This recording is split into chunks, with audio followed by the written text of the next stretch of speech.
Hi everyone, just wanted to give you a little insight into how important it is to get the correct lie angle on your golf clubs.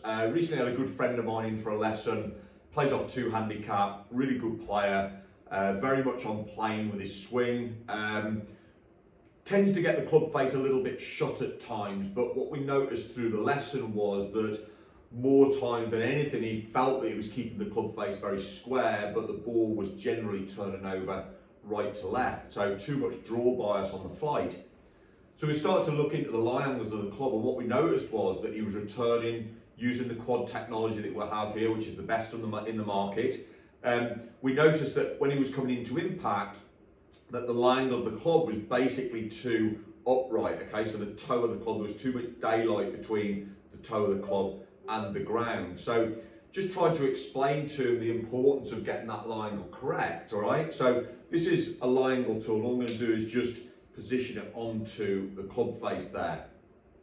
I'm just going to bring the camera a little closer so that you can see this lie angle tool can be very powerful and really help to explain and maybe help you to understand why you maybe miss the target in certain directions. You know, if that lie angle's not correct, then you're going to notice some differences in there. So just got this lie angle tool here. You can see I'm just pointing to the pointer, which is a magnetic system that fits onto the face, and I'm just going to slide it in behind the ball. Okay, so I'm going to position the club to what I feel looks square behind the ball, and what you can see, you can pick the line up on the screen in front of me there, and you can see that that is very much looking at the line on the screen. Okay, so that would be classed as a neutral lie angle.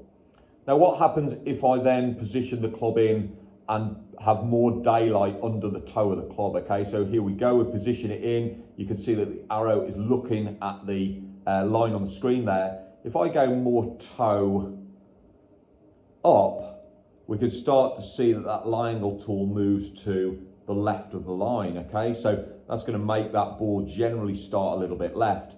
Likewise, if we go the other way and we put too much toe into the ground, you can see again the lie angle tool, although the club face is staying square, the lie angle tool is now pointing to the right because of that lie angle. So you can see I've gone into, this would be classed as a flatter lie if we're toe down, this would be classed as a more upright lie if we are toe up. So it just helps to explain why possibly you might be consistently missing it in one way or another, all right, that maybe your clubs aren't quite set for you. Obviously, we've got the technology here that we can help you with that a little bit. It just helps to understand it a little bit more. Okay, so I've now got the club in the loft and lie machine. Just going to do a measurement on the club to start with, and these should be standard irons. Got 6 iron in here, which should sit at 62.5 degrees. Just looking at the measuring tool there, and it is 62.5 degrees, so that's a good start point. What I'm going to do now is I'm just going to use a bending bar to flatten the club. So this just fits over the grip, and we just put the bending bar in position like so. We just tighten the bending bar, and then all I need to do is apply a little pressure downwards, so it's going to bring the shaft towards me, which is obviously going to flatten the shaft a little bit and flatten the club head itself. So just put a little bit of pressure on it there. Okay, and I'm hoping that this club will have moved 2 degrees, is what I'm looking for.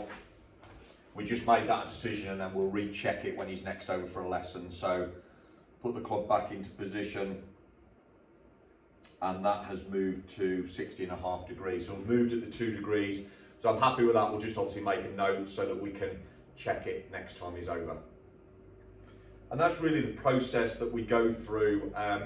We're checking our clubs quite a lot, because obviously, particularly if you have forged clubs, they can bend quite easily, you know, get knocked around in your bag or in your car.